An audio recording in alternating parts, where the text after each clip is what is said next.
نحمده ونصلي على رسوله الكريم. قال رسول الله صلى الله عليه وسلم: من أحدث في أمرنا هذا ما ليس منه فهو رد. رسول اللہ صلی اللہ علیہ وآلہ وسلم نے ارشاد فرمایا، جو شخص ہمارے دین میں کوئی نئی بات پیدا کرے جس کا اس دین سے تعلق نہیں تو وہ بات مردود ہے، یعنی اس بات کا کچھ اعتبار نہیں ہے۔ اور نئی بات سے یہ مراد ہے کہ وہ بات شریعت کی کسی دلیل سے ثابت نہ ہو، اور ایسی باتوں کا دین میں داخل کرنا شریعت کی اصطلاح میں بدعت کہلاتا ہے، اور یہ بہت بڑا گناہ ہے، کیونکہ جو شخص ایسا کام کرتا ہے وہ گویا حق تعالی کا مقابلہ کرتا ہے، اس لیے کہ شریعت حق تعالی کی بھیجی ہوئی ہے، اس میں کمی اور بیشی کا کسی کو حق حاصل نہیں ہے۔ پس جس نے اس شریعت میں کسی ایسی بات کو شامل کیا جو اس دین سے خارج ہے تو اس نے اس شریعت کو ناکافی سمجھا ہے۔ اللہ تعالی سے نہایت عاجزی سے دعا کرنی چاہیے کہ ہم سب کو اپنی اطاعت اور اتباع سنت کی توفیق دے دے۔ آج آپ حضرات کے سامنے عید کے دن کی مشہور رسموں کے حوالے سے اس گفتگو کی تمہید کے طور پر بات عرض کی ہے۔ عید کے دن کی مشہور رسمیں بعد میں عرض کروں گا، پہلے بطور تمہید کے۔ عید عربی کا لفظ ہے جس کے عربی میں کئی معنی آتے ہیں۔ ایک معنی خوشی کے ہیں، اور کیونکہ عیدین پر اللہ تعالی کی طرف سے خوشی کا موقع ہوتا ہے اس لیے اس کو عید کہا جاتا ہے۔ اور ایک معنی لوٹ کر آنے والی چیز کے ہیں، کیونکہ عیدین کے موقع پر اللہ تعالی کی طرف سے ہر سال بندوں پر مختلف قسم کے احسانات لوٹ کر آتے ہیں۔ حضرت سعد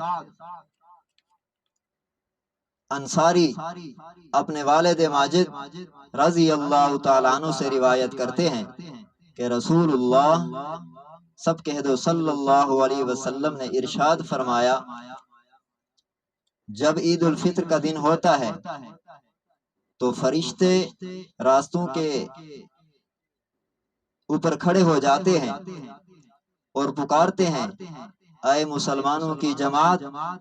صبح سویرے اپنے رب کریم کی طرف چلو جو تمہارے اوپر خیر اور بھلائی کے عظیم احسانات فرمائیں گے، اور پھر اس پر لامحدود اور پائیدار ثواب بخشیں گے۔ تمہیں رمضان میں رات کے قیام یعنی تراویح کا حکم دیا گیا تو تم نے قیام کیا اور تراویح پڑھی، اور تمہیں رمضان کے دن میں روزے کا حکم دیا، تم نے روزہ رکھا اور اپنے رب کا کہنا مانا اور اطاعت کی، لہذا تم اپنے انعامات کو حاصل کرو۔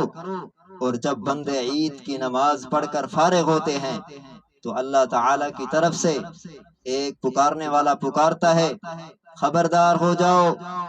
بے شک تمہارے رب نے تمہاری مغفرت فرما دی ہے، تمہارے گناہ معاف فرما دیے ہیں، اور اب تم اپنے گھروں کی طرف ہدایت یافتہ ہو کر لوٹو۔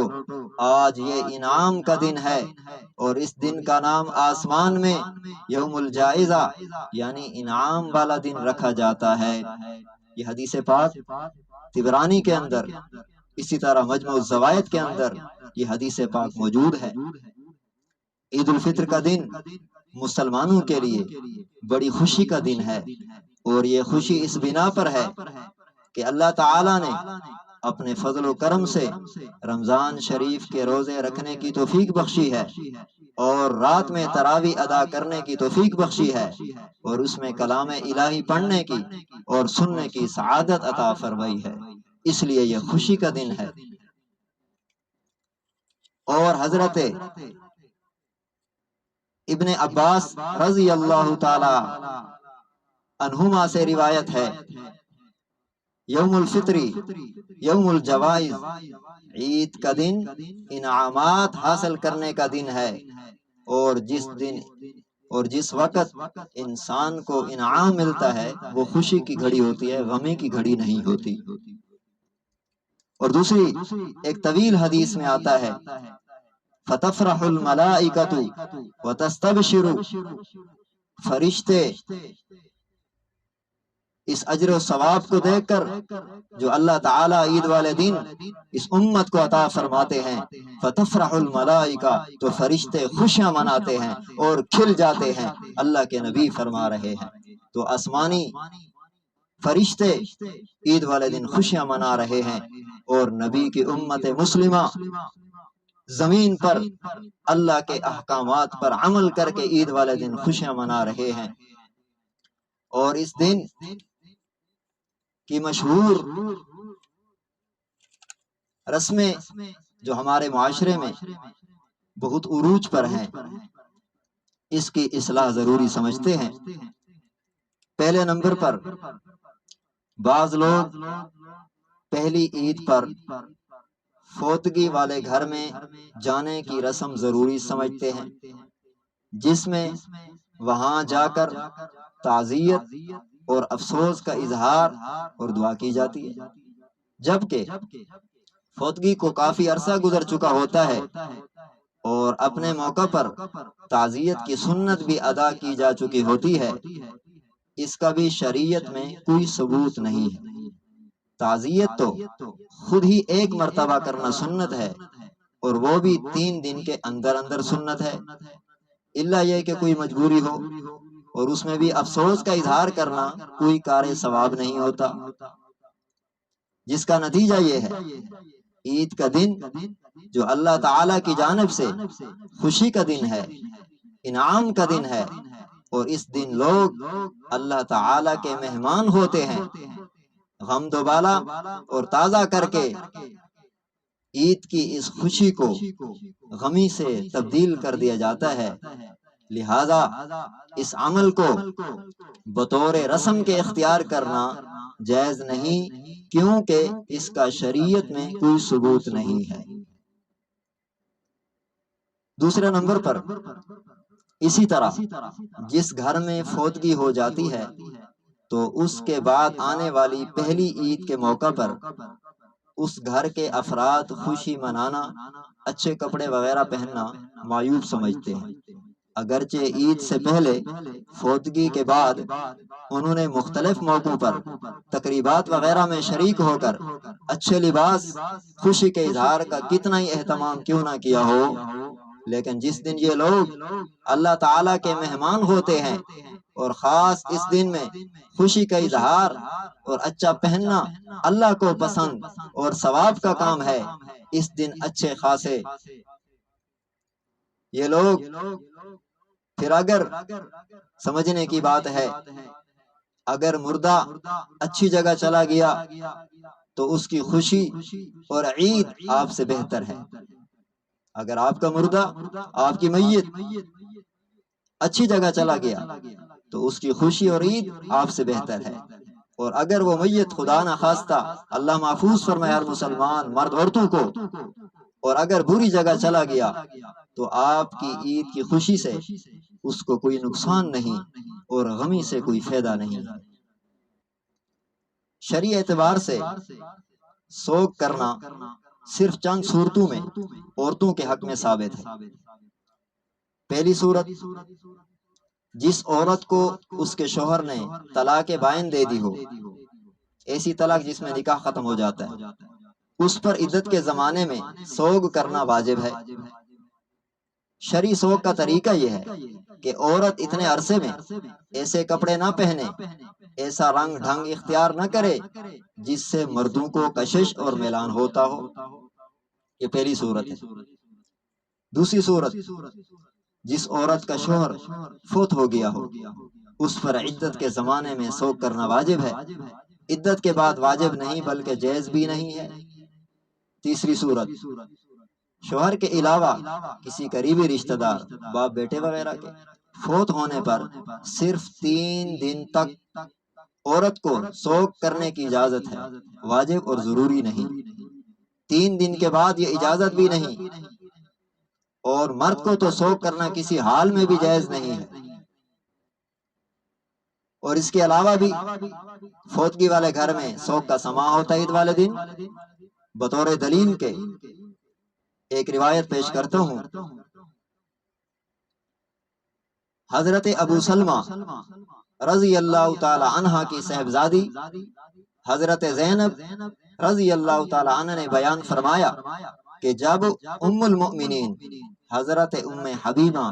رضی اللہ تعالی عنہ کو ان کے والد حضرت ابو سفیان رضی اللہ تعالی عنہ کی موت کی خبر پہنچی تو انہوں نے تیسرے دن خوشبو منگائی جو زرد رنگ کی تھی اور اپنے بازوں اور رخساروں پر ملی اور فرمایا کہ مجھے اس کی ضرورت نہیں تھی، لیکن اس ڈر سے کہ کہیں میں 3 دن سے زیادہ سوگ کرنے والی عورتوں میں شمار نہ ہو جاؤں، میں نے خوشبو لگا لی۔ میں نے نبی کریم صلی اللہ علیہ وسلم کو فرماتے ہوئے سنا ہے کہ ایسی عورت کے لیے جو اللہ تعالی پر اور آخرت کے دن پر ایمان رکھتی ہو، یہ حلال نہیں ہے کہ کسی کے فوت ہونے پر 3 دن 3 رات سے زیادہ سوگ کرے، سوائے شوہر کے کہ اس کی موت ہو جانے پر 4 مہینے 10 دن سوگ کرے گی۔ لہذا بات کا خلاصہ یہ ہے، فوتگی کے بعد پہلی عید کے موقع پر مرحوم کے پسماندگان کا سوگ کرنا ایک خود ساختہ رسم ہے اور اس سے پرہیز کرنا ہر مسلمان کے لیے ضروری ہے۔ دوسری رسم اور آخری بات، عید کے دن آج کل لوگ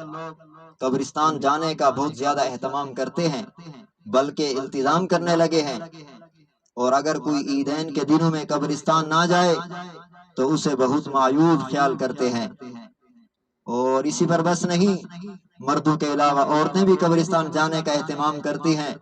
بلکہ خوب زیب و زینت کے ساتھ بن سنور کر جاتی ہیں، بے پردہ ہو کر جاتی ہیں۔ حالانکہ خاص عید کے دن قبرستان جانا عید کی سنت نہیں ہے، لہذا اس کا اہتمام اور التزام اور عید کی سنت یا حصہ سمجھنا اور عید کی نماز کی طرح اس کا اہتمام کرنا شرعی طور پر ممنوع ہے۔ یہ مسئلہ فتاوی محمودیہ جلد 2 کے اندر موجود ہے۔ اور اسی طرح عید کا دن قبرستان جانے کے لیے خاص کرنا اور اس میں زیادہ ثواب سمجھنا بدعت ہے۔ یہ مسئلہ اسی طرح آپ کے مسائل کا حل جلد اول صفحہ نمبر 188 باب البدعات والرسوم کے اندر موجود ہے۔ اللہ تعالیٰ سے دعا ہے اللہ تعالیٰ ہم سب کو رسومات سے رواجات سے محفوظ فرما کر نبی پاک صلی اللہ علیہ وسلم کی شریعت کے مطابق زندگی گزارنے کی توفیق نصیب فرمائے تمام مسلمان مردوں کو اور عورتوں کو۔ وآخر دعوانا الحمدللہ رب العالمین۔